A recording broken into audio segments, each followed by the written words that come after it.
Everybody loves a wee sweetie, but Glaswegians have got a reputation across the world of having a very sweet tooth indeed. And it's a sweet tooth that's deep-rooted in history.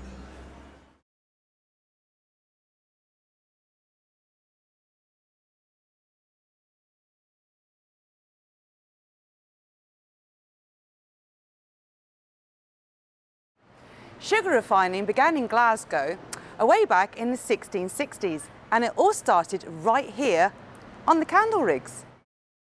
But they didn't just produce sugar.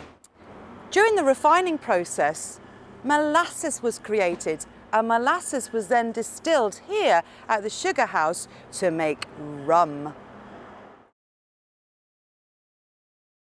The sugar cane refined in Glasgow came from the West Indies, and it came to Glasgow via the port of Bristol, which was the main sugar port of the UK. But it was all to change in the 1720s when our story moved to St Kitts.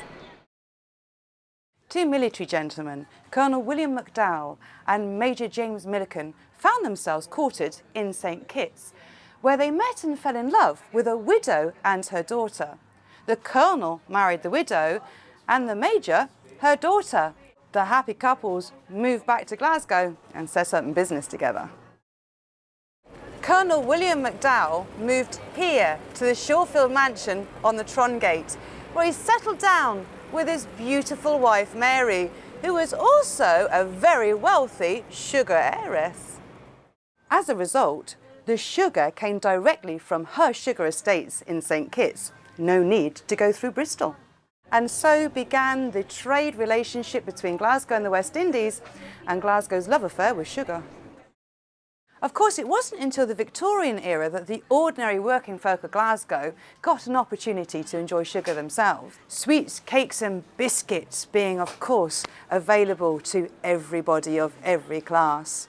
Sweetie shops and biscuit factories produced all the favourites for the city of Glasgow.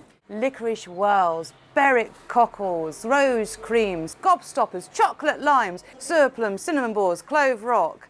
But not every child could afford a halfpenny bag of sweets, so they resorted to hanging around the bins at the back of the sweet and biscuit factories.